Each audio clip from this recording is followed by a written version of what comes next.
अल्हम्दुलिल्लाहिल्लज़ी फ़ज़्ज़ला सय्यदना मौलाना Muhammadan अलल आलमीना जमीआ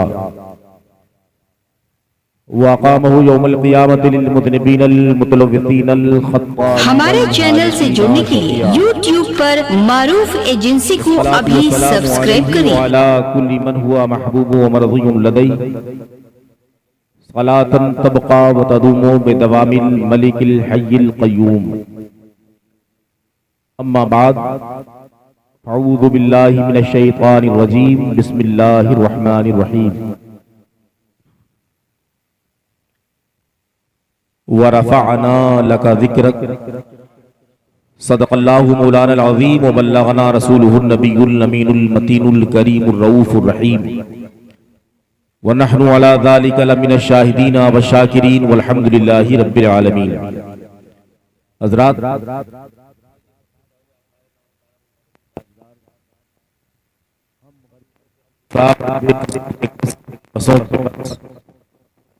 लंबे लंबे देखने वाले आका के सहारे हुजूर अहमद मुज्तबा मोहम्मद मुस्तफ़ा सल्लल्लाहु ताला अलैहि वसल्लम की प्यारी बारगाहे गोहरबार में झूम झूम कर दुरूद व सलाम का नजराना पेश कर लें और बावाज़े बुलंद पढ़ें अल्लाहुम्मा सल्ली अला सय्यिदना मौलाना मुहम्मद मातिनिल जूद वल करम सलातो सलाम अलैका या व रसूल आलिहिल किराम व इब्निहिल करीम मुबारक वसल्लम सलातो व सलामन अलैका या रसूल अल्लाह सल्लल्लाहु ताला अलैहि वसल्लम। हज़रात, हमारी और आपकी ये सआदतमंदी है कि अल्लाह रब्बुल इज़्ज़त ने हमें अपने सबसे महबूब नबी सल्लल्लाहु अलैहि वसल्लम की उम्मत में पैदा फरमाया और उसका एहसान बालाए एहसान ये है उस अल्लाह ने हम सबको अपने नबी की आमद पर खुशी मनाने और उसकी मजलिस पाक में बैठकर उसका जिक्र पाक सुनने और सुनाने की सआदत भी नसीब फरमाई।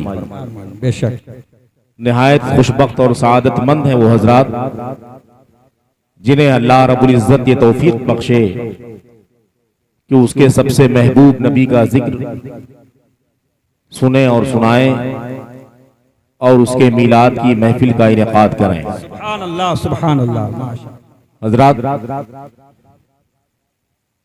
हमारे उस प्यारे नबी को अल्लाह रब्बुल इज़्ज़त ने इतना अजीम दर्जा अता फरमाया कि जैसा दर्जा न माजी में किसी को मिला है और ना ही क़यामत तक किसी को मिल सकता है। बेशक सुभान अल्लाह। हकीकत यह है कि अल्लाह रब्बुल इज़्ज़त ने उस अजीम पैगंबर को अपना नायब आज़म, अपना खलीफे अतम और अपना मजहर मुतलक बनाकर दुनिया के अंदर मबूस फरमाया है। सुभान अल्लाह सुभान अल्लाह। सरकार आला हजरत अजीमुल बरकत मुजद्दिदे दीन व मिल्लत मखदूमे अहले सुन्नत उसी रहमत और नूर वाले आका की बारगाह में नगमा सरा हैं और आप जब उस नबी मोहतरम सल्लल्लाहु अलैहि वसल्लम के जूदो करम, उसकी बख्शिश, उसकी इनायतों को देखते हैं तो ताज्जुब में लबरेज होकर अर्ज करते हैं कि वाह क्या जूदो करम है शहे बतहा तेरा। सुभान अल्लाह सुभान अल्लाह। वाह क्या जूदो करम है शहे बतहा तेरा, नहीं सुनता ही नहीं मांगने वाला तेरा। अर्ज करते हैं कि कंकरीली और पथरीली जमीन पर तशरीफ लाने वाले बादशाह, शह के मतलब बादशाह के होते हैं और बतहा के मतलब कंकरीली और पथरीली सरजमीन के होते हैं। शह ये फारसी लफ्ज है और बतहा ये अरबी लफ्ज है। चूंकि हमारे आपके आका व मौला सल्लल्लाहु अलैहि वसल्लम को अल्लाह रब्बुल इज़्ज़त ने जब इंसानी लिबास में मलबूस करके इस दुनिया के अंदर भेजा तो अल्लाह रब्बुल इज़्ज़त ने मक्का शरीफ की सरजमीन को आपके लिए पसंद फरमाया। बेशक और मक्का शरीफ की सरजमीन पूरी दुनियाए अरब में सबसे कंकरीली और पथरीली सरजमीन मानी जाती थी। इसीलिए सरकार आला हजरत कहते हैं कि वाह क्या जूदो करम है शहे बतहा तेरा, ऐ उस कंकरीली और पथरीली सरजमीन पर तशरीफ लाने वाले बादशाह, आपके जूदो करम, आपकी नवाजिश और आपकी रहमतो बरकत की क्या ही बात है कि नहीं सुनता ही नहीं मांगने वाला तेरा, कि मेरे आका आपसे मांगने वाला कभी ना सुनता ही नहीं है। ऐ मेरे आका आपकी रहमत इतनी वसी है कि वो मांगने वाला जहां से भी ताल्लुक रखने वाला हो, जिस जुबान का जानने वाला हो, जिस मुल्क का बाशिंदा हो, चाहे जिस आबादी का रहने वाला हो, जिस तरह की भी मांग आपसे मांगे तो ऐ मेरे आका आपकी बारगाह से वो मांगने वाला कभी ना नहीं सुनता, बल्कि उस मांगने वाले की मांग पूरी कर दी जाती है। सुभान अल्लाह, सुभान हज़रात, क्या तारीख कोई ऐसी जात दुनिया में दिखा सकती है कि जिस जात से मांगने वाले दुनिया में मांगते रहें और उस मांगने वाले से वो मांगने वाले उस शख्स से ना सुने। मुसलमानों, ये वाहिद जात रसूल पाक सल्लल्लाहु ताला अलैहि वसल्लम ही की है कि हर मांगने वाला अपनी मांग किस्म किस्म के मांग लेकर बारगाह रिसालत में हाजिर होता है और अल्लाह के प्यारे रसूल सल्लल्लाहु अलैहि वसल्लम की तरफ से उसे मना नहीं किया जाता, बल्कि उसे अता कर दिया जाता है। सुभान अल्लाह, सुभान अल्लाह। मांग के बराबर देना तो आपके जात के ताल्लुक से बहुत बड़ी बात नहीं, बल्कि हकीकत यह है कि मेरे आका सल्लल्लाहु अलैहि वसल्लम की रहमत, सखावत और बरकत का हाल ये है कि मांगने वाला जब मेरे आका से थोड़ा मांगता है तो मेरे आका उसको उसकी मांग से कहीं ज्यादा अता कर दिया करते हैं। सुभान अल्लाह, बेशक। आज आप किसी के दरवाजे पर बड़े से बड़ा सखी हो, चंद बार अगर मांगने चले जाएं तो बड़े से बड़ा सखी भी अपना मुंह मोड़ लेगा कि एक दिन में कई बार इस मक्ते को अता कर दिया गया है, बार बार क्यों इसे दिया जाए। आप दुनिया में बड़े से बड़े देने वाले मालदारों की तारीख देखें तो अगर एक ही मांगने वाला कई बार उसके यहाँ मांगने जाता है तो दो चंद बार तो दे देगा, लेकिन उसके बाद जब बार बार वो मांगने वाला सामने जाएगा तो अपने नायब से, अपने घर रहने वालों से, अपने पास बैठने वालों से वो बहाने बनाएगा कि बता दो अब देने वाले मौजूद नहीं हैं, या यहाँ मांगने वालों का सिलसिला है, बहुत सारे लोग मांगते हैं, सिर्फ एक ही मंगते को जब दिया जाएगा तो फिर काम कैसे चलेगा। लेकिन मुसलमानों, आज हम अगर किसी एक शख्स से एक दो बार मांग लें और अगर हम 1000 मांगे वो 500 दे दे, 500 मांगे वो 200-250 ही दे दे, तब भी आदमी खुशियां बांटता रहता है और मगन होकर उसके तज़किरे करता है कि मैंने 1000 मांगा, कम से कम 500 तो उन्होंने दे दिया, 5 मांगा उन्होंने 250 दे दिया, या जो मांगा उसके आधा दे दिया। फिर भी उसकी सखावत के तज़किरे करने से आदमी अपने आप को नहीं थकाता कि वो बहुत बड़े सखी हैं, फला के यहाँ जाओ तो मांगने से के बराबर या मांग के करीब अता कर दिया करते हैं। अगर मुसलमानों, कुर्बान जाओ अपने नबी पाक साहिब लौलाक सल्लल्लाहु अलैहि वसल्लम की जात पर कि मेरे आका से एक मांगने वाला नहीं, हजारों करोड़ों मांगने वाले, ला तादाद मांगने वाले, एक बार नहीं, 2 बार नहीं, सुबह शाम मांगते रहे, दिन रात मांगते रहे, तो मेरे आका का देने का हाल ये है कि मेरे आका के यहाँ से मना नहीं किया जाता। बेशक। न ये निशानदेही की जाती कि तुम बार बार मांगते हो या मांगने वालों की तादाद ज्यादा है। सारा जहान मिलकर मांगने लगे और सारा जहान सुबह शाम दिन रात मांगता रहे तो मेरे आका का देने का हाल ये है कि मेरे करीम से गर कतरा किसी ने मांगा, मेरे करीम से गर कतरा किसी ने मांगा, दरिया बहा दिए हैं, दुर्बे बहा दिए। नारे तकबीर, नारे रिसालत, अज़मते मुस्तफा, इश्क मोहब्बत, इश्क मोहब्बत, उलमाए अहले सुन्नत, आमदे मुस्तफा। मेरे करीम से गर कतरा किसी ने मांगा, दरिया बहा दिए हैं, दुर्बे बहा दिए हैं। मेरे करीम आका से कोई कतरा मांगता है तो आका उसे दरिया अता फरमा देते हैं। कतरा की हैसियत दरिया के सामने क्या है आप खूब जानते होंगे, 2 चंद गुना नहीं, सैकड़ों गुना ज्यादा नबी अता फरमा देते हैं। कतरा मांगता है तो आका दरिया देते हैं। मुसलमानों, ये सिर्फ और सिर्फ मेरे नबी ही की शान है कि हम अपने नबी कौनैन से जिस तरह मांगे, शर्त ये है कि नबी की मोहब्बत दिल में होनी चाहिए, नबी की अकीदत दिल में होनी चाहिए, खुलूसो लिल्लाहियत होनी चाहिए, और उन्हें मुख्तार नबी समझकर अगर आप मांगने लगे तो मेरे आका कतरा मांगो तो दरिया अता फरमा दिया करते हैं। बल्कि आप देखते ये होंगे कि दुनिया का माहौल तो ये है कि अगर फकीर को आदमी देता भी है तो 2-4 बार देने के बाद बड़ी कराहत से उसे देता है, और देने वाला ये तसव्वुर करता है कि मांगने वाले को जल्दी से दे दो, यहां से चला जाए, दोबारा मांगने ना आए। मांगने वालों से लोग इस कदर तंग हो जाते हैं कि उसे जल्दी से अपने घर से वापस करना चाहते हैं कि फौरन इसे पकड़ाओ और घर से वापस चला जाए। इसके मांगने की आवाज पसंद नहीं है, बार बार इसको मेरे दर पे घर पे आना पसंद नहीं है। आदमी मंगतों को बोझ समझता है। मुसलमानों, हद तो ये कि अगर आपका कोई करीबी रिश्तेदार भी हो, आपसे मोहब्बत करने का दावा भी करता हो, उसके बावजूद भी अगर मांगने वाला उसके करीब जाकर मांगता है तो वो भी चंद बार देखकर उसे नापसंद करने लगता है, उसको अपने पास से हटाने में आफियत महसूस करता है।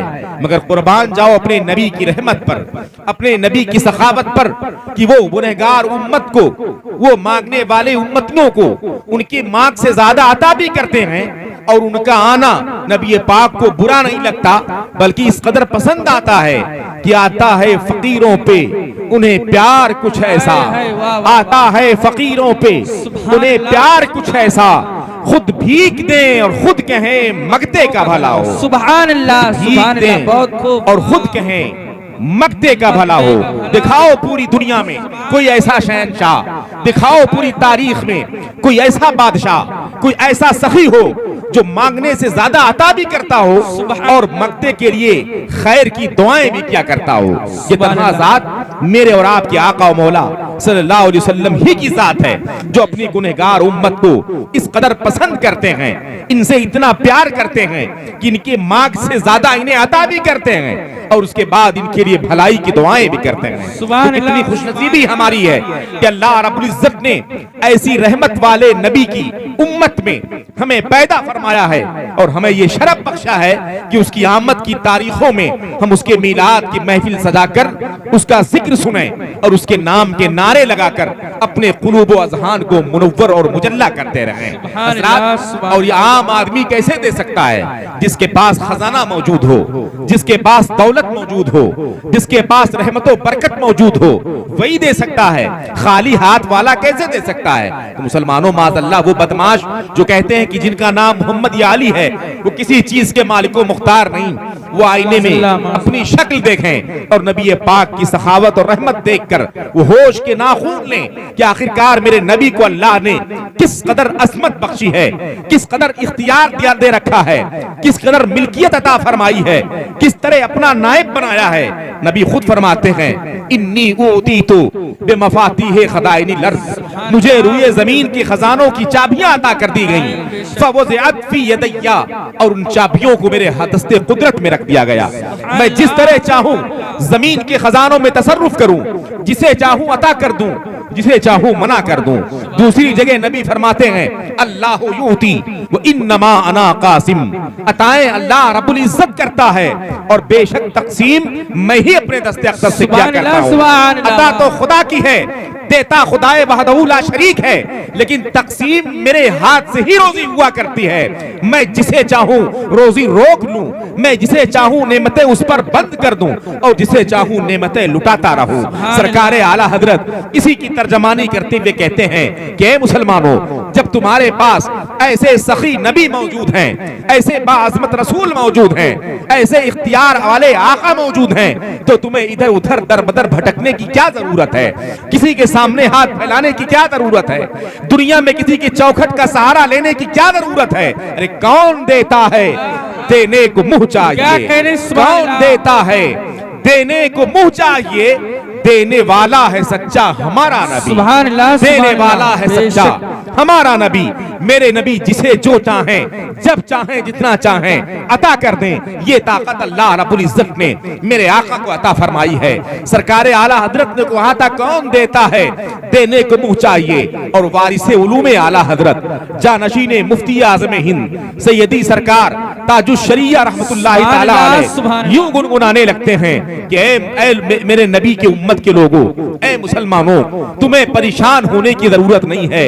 वो नबी तो ऐसे इख्तियार वाले हैं, इस कदर सखावत और रहमत और बरकत वाले हैं कि नबी जहां बानी अता कर दें, भरी जन्नत हिबा कर दें। जहां बानी अता कर दें, भरी जन्नत हिबा कर दें। नबी मुख्तारे कुल हैं, जिसको जो चाहे अता कर दें। नारे तकबीर, नारे रिसालत, मसलके आला हजरत, बस्ती बस्ती करिया करिया, आमदे मुस्तफा, उलमाए अहले सुन्नत। वाह वाह वाह, जहां बानी अता कर दें, भरी जन्नत हिबा कर दें। नबी मुख्तारे कुल हैं, जिसको जो चाहे अता कर दें। और जहां में उनकी चलती है, वो दम में क्या से क्या कर दें। जहां में उनकी चलती है, वो दम में क्या से क्या कर दें। जमी को आसमां कर दें और सुरैया को सरा। सुभान अल्लाह, सुभान अल्लाह।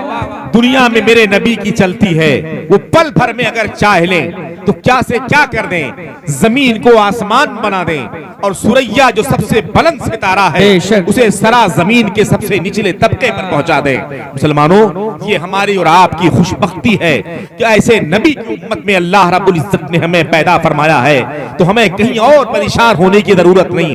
अगर हम सही मानों में मुसलमान होकर ईमान के तकाजे के मुताबिक अमल करते रहें और उस अमल के साथ साथ अपने नबी के शहदाई होकर नबी की मोहब्बत में डूबकर उनकी तरफ लौ लगाकर मांगते रहें, तो हमारा दामन कभी खाली नहीं जाएगा। ऐसा नहीं हो सकता कि हमारे मुश्किलात दूर ना हो, हमारी तमन्नाएं पूरी ना हो। शर्त यह है कि नबी का इश्क और नबी की मोहब्बत अपने दिल में इस कदर जागुज़ी कर लें कि उनसे ज्यादा महबूब दुनिया में कोई तुम्हारे सामने ना हो। नबी की हदीस पाक है, ला युमिनु अहदुकुम हत्ता अकूना अहब्बा इलैहि मिन वालिदिही व वलदिही वन्नासि अजमईन। तुम में से कोई शख्स उस वक्त तक सही मानों में ईमान वाला नहीं हो सकता जब तक मैं उसके नजदीक उसके माँ बाप, उसके भाई बहन, बेटे और अजीजों अकारिब, दुनिया में तमाम लोगों से ज्यादा महबूब ना हो जाऊं। अगर सारी दुनिया से ज्यादा महबूब आप नबी को बना लें तो आपके सामने मुश्किलात आकर इस कदर हट जाएंगे, ऐसे पारा पारा हो जाएंगे जिसका आप ख्याल नहीं कर सकते। मुसलमानों, आज हम उस नबी की आमद की खुशी मनाने आए हैं जिस नबी की आमद की खुशी कायनात के जर्रे जर्रे ने मनाई है। जिस नबी के आमद की खुशी सबसे पहले जिसका तज़किरा अल्लाह रब्बुल इज्जत ने फरमाया है, जिसका जिक्र जमील अल्लाह रब्बुल इज्जत ने किया है, जिसके जिक्र की अंजुमन सबसे पहले अल्लाह रब्बुल इज्जत ने सजाई है, जिसके मिलाद की महफिल का इनेकाद सबसे पहले अल्लाह रब्बुल इज्जत ने किया है, जिस नबी के आमद की महफिल का इनेकाद खुदाए वहदहू ला शरीक करता हो, क्या उस नबी के मिलाद अगर उसकी उम्मत मनाए तो ये शिर्क कैसे हो जाएगा, ये खिलाफे शरीयत कैसे हो सकता है। ये तो ऐन शरीयत और सुन्नत के मुताबिक है, सुन्नत इलाहिया के मुताबिक है और तमाम अंबिया रसूल और फरिश्तों की सुन्नत के मुताबिक है। मुसलमानों, अल्लाह रब्बुल इज्जत ने सबसे पहले मीसाक के रोज, जिसे वादे का दिन कहा जाता है, अल्लाह रब्बुल इज्जत ने तमाम नबियों को इकट्ठा फरमाया। तमाम नबियों को इकट्ठा फरमाने के बाद कुरान कहता है, इज़ अख़ज़ल्लाहु मीसाक़न नबिय्यीन, जब अल्लाह रब्बुल इज्जत ने नबियों को इकट्ठा करके उनसे वादा लिया, सारे नबियों को अल्लाह रब्बुल इज्जत ने इकट्ठा फरमाया। इकट्ठा फरमाने के बाद अल्लाह रब्बुल इज्जत उनसे वादा ले रहा है। अंजुमन किसकी है? मजलिस में मौजूद लोग कौन हैं? नबियों की जात है। नबी और रसूल मजलिस में मौजूद हैं और मजलिस में सुनाने वाली जात अल्लाह रब्बुल इज्जत की है। इससे बढ़कर अजीम अंजुमन नहीं हो सकती और इससे बढ़कर बड़ा कोई सुनाने वाला नहीं हो सकता, इससे अजीम कोई सुनाने वाला नहीं हो सकता। ये सुनाने वाला अल्लाह रब्बुल इज्जत हो और सुनने वाले नबियों की जात हो। नबी तशरीफ फरमा है, अल्लाह रब्बुल इज्जत उनसे वादा लेता है। कुरान कहता है, इज़ अख़ज़ल्लाहु मीसाक़न नबिय्यीन, जब अल्लाह रब्बुल इज्जत ने नबियों से वादा लिया। वादा क्या लिया? खुदा फरमाता है कि हे नबियों, मैं तुमसे वादा ये लेता हूं कि मैं तुमको किताब और रहमत अता फरमाऊंगा। किताबो हिकमत अता करने के बाद उसके बाद सुम्मा जाअकुम रसूलुन मुसद्दिक़न लिमा माअकुम, उसके बाद तुम्हारे पास एक रसूल तशरीफ ले जाएगा जो रसूल तुम्हारे पास मौजूद किताबो हिकमत की तस्दीक फरमाएगा। इस रसूल से मुराद मेरे आका और मौला सल्लल्लाहु ताला अलैहि वसल्लम की जात है। गोया नबी के आमद का तज़किरा अल्लाह रब्बुल इज्जत फरमाता है। अल्लाह रब्बुल इज्जत ने सबसे पहले मीसाक के दिन, वादा के दिन नबियों को इकट्ठा फरमाया और इकट्ठा फरमाने के बाद खुदा ने इरशाद फरमाया कि तुम्हें किताबो हिकमत अता की जाएगी और तुम्हारे बाद तमाम नबियों के बाद तुम्मा जाअकुम रसूल, एक रसूल तशरीफ ले जाएंगे मुसद्दिक़न लिमा माअकुम, तुम्हारे साथ जो किताबो हिकमत है तो उसकी तस्दीक वो फरमाएंगे। उसके बाद अल्लाह इरशाद फरमाता है नबियों से कि ऐ नबियों, ऐ रसूलो, जब वो रसूल अखीर में जाकर तुम्हारे पास मौजूद किताबो हिकमत की तस्दीक फरमाएंगे तो तुम पर जरूरी है कि तुम सब उन पर ईमान लाओगे और तुम सब उस नबी की मदद भी करोगे जिससे अल्लाह ये इरशाद फरमाना चाहता है कि तुम्हें नबुव्वत अपने अपने दौर में मैं जरूर अता करूंगा, लेकिन जब तुम्हारे बाद सबकी नबुव्वत खत्म होगी, आखिरी पैगंबर बनकर मेरे सबसे महबूब नबी तशरीफ ले जाएंगे तो सब नबियों को उस मेरे नबी पर ईमान लाना पड़ेगा और ईमान के साथ साथ दीनो शरीयत में उनकी मदद भी करनी पड़ेगी। जिससे समझ में आता है कि सारे नबी और सारे रसूल अपने अपने दौर में नबी और रसूल रहेंगे, उनकी उम्मत होगी, उनका दीन होगा, लेकिन जब मेरे नबी तशरीफ ले आएंगे तो उस नबी पर तमाम नबियों को ईमान लाना है, सारे रसूल उस पर ईमान लाएंगे, सारे नबी उनके उम्मत में होने में फख्र महसूस करेंगे, वो सब नबी की मदद फरमाएंगे। जिससे समझ में आता है जैसे सबका खुदा एक है वैसे ही, जैसे सबका खुदा एक है वैसे ही इनका उनका तुम्हारा हमारा नबी, जैसे सबका खुदा एक है ऐसे बज़ाहिर दर हकीकत सबके रसूल भी गोया एक ही हैं। जैसे खुदा सबका एक है, उसका कोई शरीक नहीं, ऐसे तमाम रसूलों के रसूल भी मेरे नबी ही हैं। तमाम दुनिया के रसूल सिर्फ मेरे नबी ही हैं। खुदा के सिवा जितनी मखलूकात हैं सबके नबी, सबके रसूल मेरे आका को ही अल्लाह रब्बुल इज्जत ने बनाया है। इसीलिए कहीं आला हजरत यूं गुनगुनाते हैं कि खल्क से औलिया, औलिया से रसूल और रसूलों से आला हमारा नबी। जब रसूलों से आला मेरे नबी हैं, इसका मतलब ऐसे रसूल हैं जिस रसूल तक किसी रसूल की रसाई नहीं हो सकती, किसी नबी की भी पहुंच नहीं हो सकती। सारे नबी और रसूल मेरे इस आखिरी नबी पर ईमान लाएंगे, सब उनकी मदद करेंगे। तो जहां सबका ईमान लाना साबित होता है वहां ये मसला भी साबित होता है कि माज़अल्लाह जिन बदमाशों का ये ख्याल है नबी मरकर मिट्टी में मिल गए, उनका ख्याल कुरान से के खिलाफ है और कुरान उनके ख्याल को बातिल फरमाता है कि नबी मरकर मिट्टी में नहीं मिलते। अगर माज़अल्लाह नबी मरकर मिट्टी में मिल जाते तो तमाम नबियों के बाद जब मेरे नबी तशरीफ लाएंगे तो सारे लोग उन पर ईमान कैसे लाएंगे, जबकि सब नबियों का जमाना गुजर चुका होगा, सारे रसूलों का जमाना गुजर चुका होगा। तो जब सारे नबी और रसूल गुजर चुके होंगे उसके बाद मेरे नबी पर ईमान लाना इस बात को साबित करता है कि सारे नबी जिंदा हैं और अल्लाह रब्बुल इज्जत के हुक्म से वो आखिरी नबी पर ईमान लाएंगे, सब जिंदा हैं। हदीस पाक में है इन्नल्लाह कद हर्रमा अलल अर्द, बेशक अल्लाह रब्बुल इज्जत ने जमीन पर हराम फरमा दिया है अंता कुला अजसादल अंबिया, कि जमीन ये नबियों के जिस्मों को खा सके। फनबियुल्लाह हय्युन, अल्लाह के नबी जिंदा हैं, युरज़क़, और उन्हें रोजी दी जाती है। तो सारे नबी जिंदा हैं, कोई नबी ऐसा नहीं कि माज़अल्लाह वो मरकर मिट्टी में मिला हो, उन्हें रिज़्क़ दिया जाता है और सारे नबी मेरे नबी पर ईमान लाएंगे। तो मुसलमानों, जब सारे नबी जिंदा हैं, सारे रसूल जिंदा हैं, तो जो रसूलों के रसूल हैं, जो नबियों के नबी हैं, जो ताजदारे अंबिया हैं, खत्मुर रसूल हैं, इमामुल अंबिया हैं, उनकी जिंदगी का क्या पूछना, जिनके सदक़े में अल्लाह ने सारी कायनात सजाई है, वो तो बदरजे औला जिंदा हैं और इस तरह जिंदा हैं कि सरकार आला हजरत फरमाते हैं तू जिंदा जिंदा है वल्लाह, तू जिंदा है वल्लाह, मेरी चश्मे आलम से छुप जाने वाले। सुभान अल्लाह, सुभान ए मेरे नबी, आप जिंदा हैं, आप बेशक जिंदा हैं, खुदा की कसम आप जिंदा हैं, सिर्फ हमारी दुनियावी निगाहों से आप ओझल हो चुके हैं।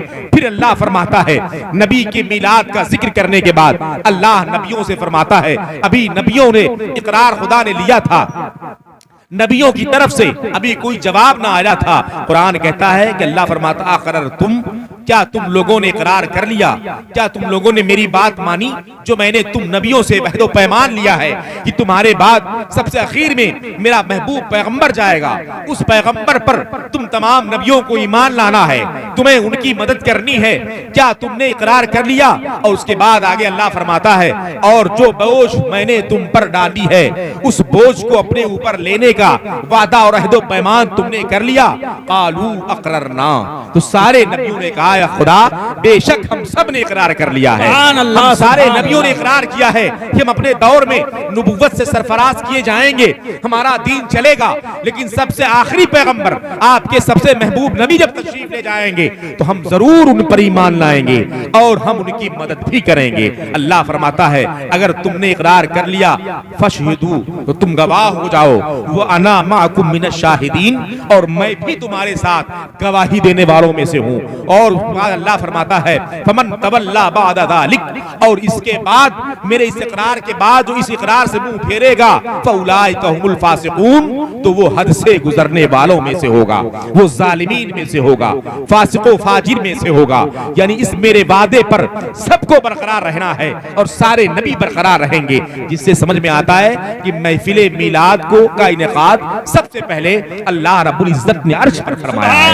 मिलाद आज बरेली शरीफ की बताई हुई नई सुन्नत और नया तरीका नहीं है, ये बिदअत नहीं है, बल्कि अल्लाह रब्बुल इज्जत ने नबियों को भेजने से पहले ही महफिल मिलाद का इनेकाद फरमाया। ये नबी के आने के जिक्र ही को मिलाद कहते हैं, नबी के पैदाइश और तशरीफ लाने को मिलाद कहते हैं। उसमें खुदा का ये फरमाना, सुम्मा जाअकुम रसूल, फिर तुम्हारे पास रसूल जाएंगे, मुसद्दिक़न लिमा माकुम, तुम्हारे पास जो किताबो हिकमत है नबियों उसकी वह तस्दीक करेंगे।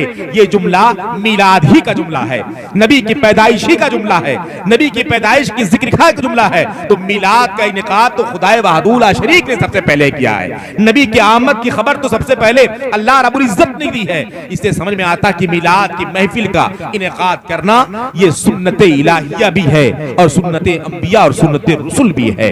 नबियों ने भी अपने अपने दौर में रसूल पाक के मिलाद की महफिल का इनेकाद किया है, महफिल की तरतीब भी दी है, महफिलें सजाई भी हैं और अपने अपने तौर पर मेरे आका की आमद की खबरें भी दी हैं। हर नबी के सहीफे में और किताब में मेरे नबी के आमद का जिक्र मिलेगा। आप उलमा से पूछें और पढ़ें सुने तो आपको महसूस होगा कि मेरे नबी की मिलादे पाक का जिक्र हर नबी के सहीफे में मौजूद था, मेरे नबी की आमद का जिक्र हर नबी की किताब में मौजूद था। बल्कि हकीकत यह है कि सबसे आखिरी पैगंबर हजरत ईसा अलैहिस्सलातु तस्लीम तशरीफ लाए, उन्हीं के बाद मेरे नबी की आमद हुई, तो उन्होंने भी जहां अपनी नबूवत और रिसालत का इकरार किया और लोगों के सामने शुबहात दूर फरमाए कि तुम शुबहे में मत रहो कि मैं बगैर बाप के पैदा किया गया हूं, तो मैं कोई आम आदमी हूं, मैं तो अल्लाह का भेजा हुआ नबी हूं और रसूल हूं, अल्लाह ने मुझे किताबो हिकमत अता फरमाई है। और हजरत ईसा फरमाते हैं, वो मुबश्शिरम बिरसूलिन, उस रसूल की खुशखबरी दे रहा हूं, याती मिन बादी, जो मेरे बाद तशरीफ लाएंगे, इस्मुहु अहमद, और उनका नाम अहमद होगा। यानी हजरत ईसा अलैहिस्सलाम ने मेरे नबी के आमद की खुशखबरी भी दी और अल्लाह ने उनका नाम अहमद रखा है, उसका जिक्र भी कुरान फरमाया, जिसका जिक्र कुरान में मौजूद है कि हजरत ईसा अलैहिस्सलातु तस्लीम ने फरमाया कि मैं खुशखबरी देता हूं उस रसूल की जो रसूल मेरे बाद आने वाले हैं और उनका नाम अल्लाह ने अहमद रखा है। यानी मेरे नबी का नाम अहमद भी है और उनके आने का जिक्र भी हजरत ईसा अलैहिस्सलातु तस्लीम फरमा रहे हैं। गोया सारे नबियों ने,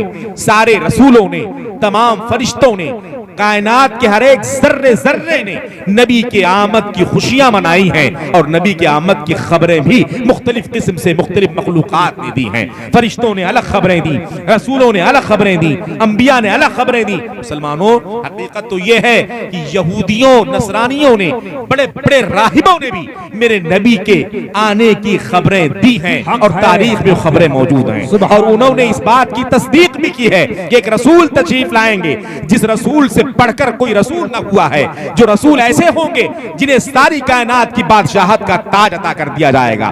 बड़े बड़े बादशाहों ने खबरें दी हैं, यहूदियों ने दी हैं, राहिबों ईसाई उलमाओं ने दी हैं। मुसलमानों, एक छोटी सी तारीख में आपको सुनाऊं जिससे आप समझ जाएंगे कि मेरे नबी की आमद की खबरें बड़े बड़े लोगों ने दी हैं, बड़े बड़े अकाबिर ने दी हैं, अंबिया ने दी हैं, रसूलों ने दी हैं और अगयार ने भी मेरे नबी की आमद की खबरें दी हैं। यानी हजरत ईसा अलैहिस्सलाम के दीन के मानने वाले जो बड़े आलिम राहिब कहे जाते थे, उन लोगों ने भी खबरें दी हैं। हजरत सलमान फारसी रज़ी अल्लाह ताला अन्हु एक मुअज़्ज़ज़ सहाबी हैं। उन मुअज़्ज़ज़ सहाबी का हाल ये था कि तकरीबन 200 साल तक हजरत सलमान फारसी ने दीन हक की तलाश में जिंदगी गुजार दी कि दीन हक क्या है, हम उस दीन पर अमल करें। तकरीबन 200 साल तक वो दीन हक तलाशते रहे कि कौन सा दीन बेहतर है, किस दीन को मैं उम्दा समझूं और उसी दीन पर मैं अमल करता रहूं। उनकी तारीख यह है कि मुल्क ईरान में अस्फहान नामी शहर में हजरत सलमान फारसी पैदा हुए। पहले के लोगों की उम्रें बहुत लंबी होती थी।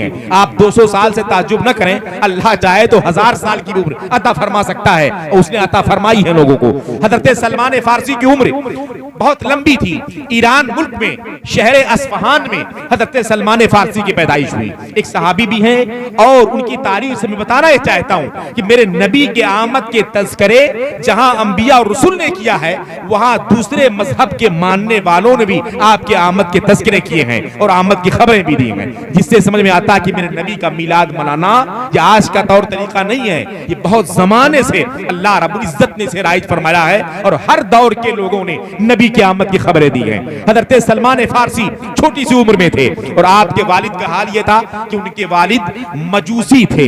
मजूसी कहते हैं जो आग की परस्तिश करें, जो आग को पूजते हों, उन्हें मजूसी कहा जाता है। बाप मजूसी था और आग की परस्तिश करता था।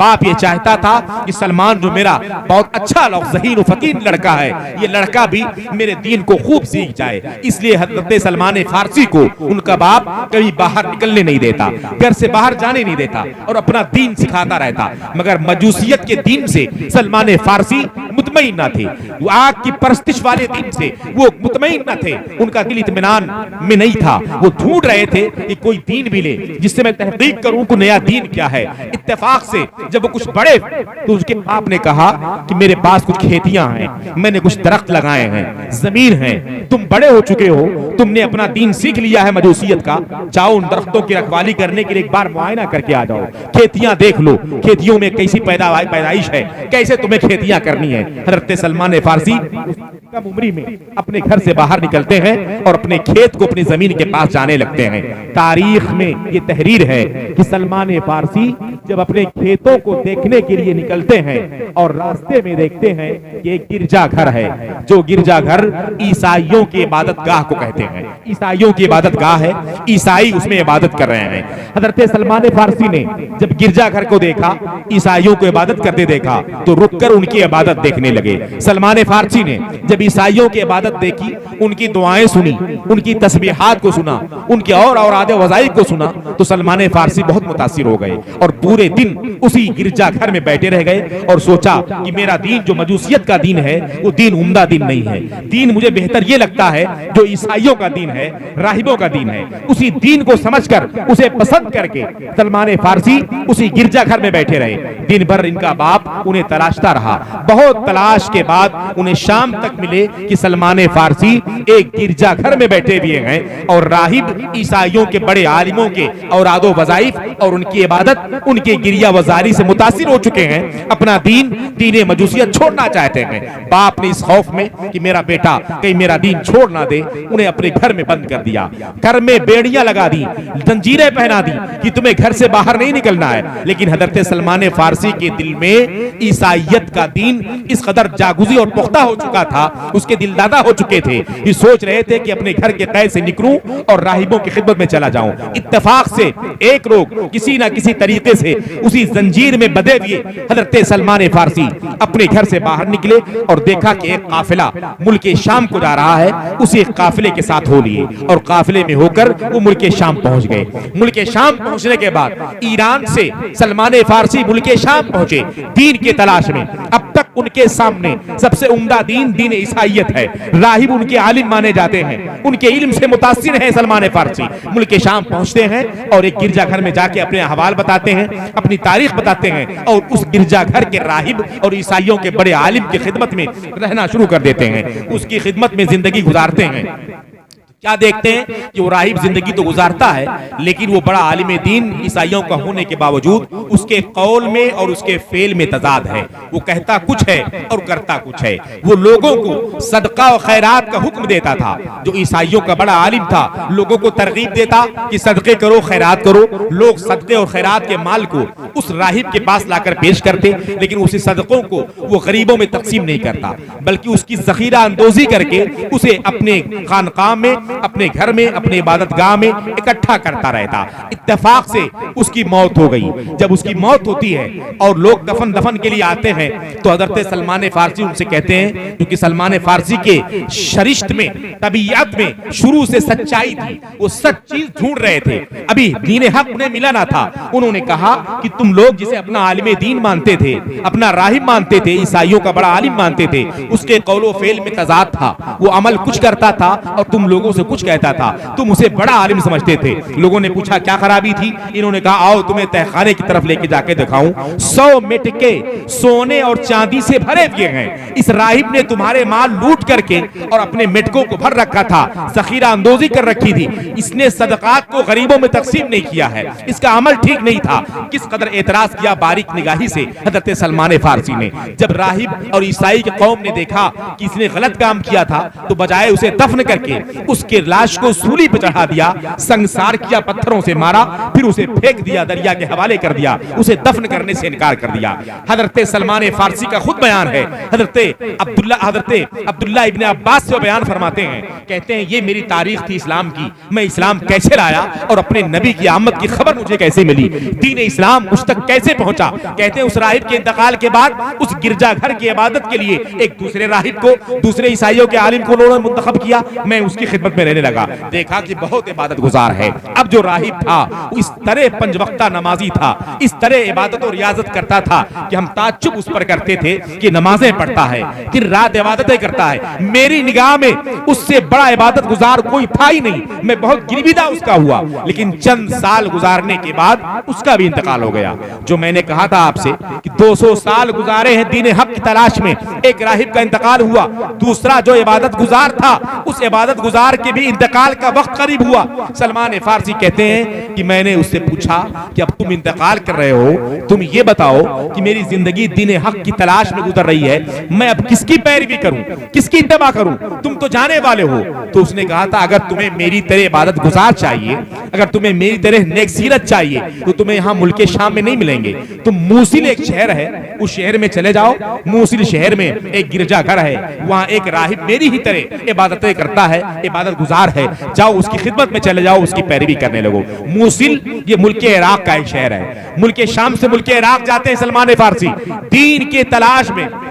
किस कदर मशक्कत उठा रहे हैं। आज तो हमें दीन बहुत आसानी से मिल गया है, हम किस कदर खुश नसीब हैं कि खानदानी दीन हमें मिला हुआ है। हमें दीन तलाशने की जरूरत नहीं है। बाप मुसलमान था, हम भी मुसलमान हैं, दादा मुसलमान थे, हम भी मुसलमान हैं, चंद पुश्तों से मुसलमान हमारे खानदान में हैं, हम आंख खोलते ही मुसलमान बन जाते हैं। तो सबसे उम्दा दीन हमें मिल जाता है, सबसे पाकीज़ा दीन हमें मिल जाता है। बस परेशानी ये है कि हम नाम के मुसलमान रहते हैं, ईमान के तकाजे के मुताबिक हमारा अमल नहीं रहता। ये नहायत अफसोस का मकाम है कि हमें बगैर तलाशे दीन मिला हुआ है, हमें सफर नहीं करना पड़ रहा है, हमें मशक्कतें नहीं उठानी पड़ रही हैं। खानदानी मोमिन होने के बावजूद भी हम ईमान के तकाजे से बहुत कोसों दूर हैं। ऐसी दूरी ही ये सबब है हमारी जिल्लत और रुसवाई की, हमारी परेशानी की, हमारी पछताई की, हमारी शिकस्त की, हमारी परेशानी की। हम पर जालिम बादशाह के मुसल्लत होने के असबाब यही हैं कि हमारे आमाल बर्बाद हैं, हमारे आमाल खराब हैं, इस्लाम के मुताबिक मुताबिक हमारे अमाल नहीं है, ईमान के तकाजे के मुताबिक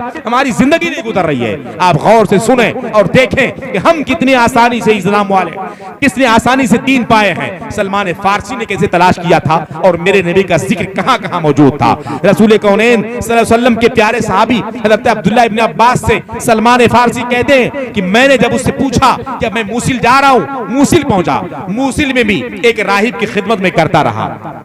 अब तक मुझे ईसाई दीन ही पसंद था और उनके राहिबों, उनके आलिमों की खिदमत करता रहा, उसकी जिंदगी भर खिदमत करता रहा। देखा वो भी बहुत ही बासलाहियत है, इबादत गुजार है, सच्चा है। जब उसका आखिरी वक्त आया तो मैंने उससे कहा मुझे तलकीन करो, वसीयत करो, अब मैं किसी खिदमत करूं। तो उसने कहा नसीबैन एक जगह है, वहां तुम चले जाओ, मेरी तरह राहिब तुम्हें वहां मिल जाएगा। हज़रत सलमान फारसी नसीबैन गए, वहां जाने के बाद वहां राहिब की खिदमत की। उसकी जिंदगी का आखिरी वक्त आया, सलमान फारसी ने इससे पूछा कि अब तुम ये बताओ अब मैं किसकी खिदमत में जाऊं, मैं तो चलता चलता तुम तक पहुंचाऊं। तो उसने कहा अगर तुम्हें मेरी तरह इबादत गुजार आलिम और दीन ईसा का जानने वाला राहिब चाहिए तो तुम यहां से अमूरिया एक जगह वहां चले जाओ, वहां पहुंचोगे तुम्हें एक बड़ा राहिब मिलेगा, उसकी खिदमत में तुम जिंदगी गुजारना। सोचो कई राहिबों से मुलाकात हुई सलमान फारसी की और कितनी लंबी लंबी वक्त जिंदगी गुजारी, औकात गुजारे उसकी खिदमत में, सिर्फ दीन हक लेने के लिए। अभी दीन राहिबियत कबूल नहीं किया, ईसाइयत के दीन को कबूल नहीं किया, सिर्फ उनके अमाल देखते रहे। सलमान फारसी खुद बयान फरमाते हैं जब मैं अमूरिया पहुंचा तो वहां उस राहिब की खिदमत करता रहा, पूरी जिंदगी मैंने गुजार दी उसकी खिदमत में। उसकी जिंदगी जब खत्म होने लगी तो मैंने उससे पूछा कि कई सिलसिले से मैं तुम तक पहुंचा हूं, कई राहिबों की मैंने खिदमत की है, अब तुम ये बताओ कि तुम्हारे बाद मैं किसकी खिदमत में जाऊंगा। तो अमूरिया में रहने वाले राहिब ने सच कहना शुरू कर दिया, जिसके लिए मैंने ये उन्वान बांधा था, ये तारीख आपको सुनाई थी, उस मौजू पर आप आए। अब उस अखीर वाले राहिब ने, जो अमूरिया का बड़ा राहिब था, ईसाइयों का बड़ा आलिम था, उसने कहा तुमने बड़ी खिदमतें की, मुल्क शाम में राहिबों के पास रहे, मूसिल में राहिब के पास रहे, नसीबैन में राहिब के पास रहे, अमूरिया में मेरे पास रह रहे हो। अब मैं तुम्हें दीन हक बताता हूं, अब तुम्हें किसी राहिब के पास जाने की जरूरत नहीं है। अगर तुम दीन हक के तलाश में हो तो मैंने अपनी किताबों में जो पढ़ रखा है, हजरत ईसा पर उतरी हुई किताब में जो हमने तहरीर देखा है, उसके मुताबिक तुम्हें बताता हूं कि तुम्हें अब कहीं जाने की जरूरत नहीं है। अब तो मक्का शरीफ की सरजमीन पर वो ताजदारे अंबिया आने वाले हैं, जिन नबियों, जिसको नबियों के नबी हैं, जो रसूलों के रसूल हैं, और जिनकी बादशाहत मशरिक से लेकर मगरिब तक, शिमाल से लेकर जुनूब तक, पूरी कायनात में जिसकी बादशाहत होगी, जो सबसे आखिरी पैगंबर होंगे, तुम उनके पास चले जाना, वही दीन हक लेकर आने वाले हैं और उन्हीं का दीन क़यामत तक चलता रहेगा। उसी दीन की तलाश में तुम अब तक सरगर्दा थे। उस नबी की बेइज्जत होने वाली है, वो हिजरत करके नखलिस्तान के शहर में आएंगे, खजूरों के दरख्तों वाले शहर में आएंगे। खजूरों के दरख्तों का शहर शहर तैयबा कहा जाता था, शहर मदीना कहा जाता था। कहा मैं तुम्हें बताता हूं, अब तुम्हें किसी राहिब के पास जाना नहीं है, तुम उस नबी के पास चले जाओ, उसकी खिदमत में, जो मक्का शरीफ की सरजमीन पर मबूस होगा और जिसकी हिजरत नखलिस्तान वाले शहर शहर तैयबा में होगी। उसी के दामन से वाबस्ता हो जाओ, वही दीन हक में अता फरमा देंगे, वही दीन हक लेकर आएंगे, वही सबसे आखिरी पैगंबर है।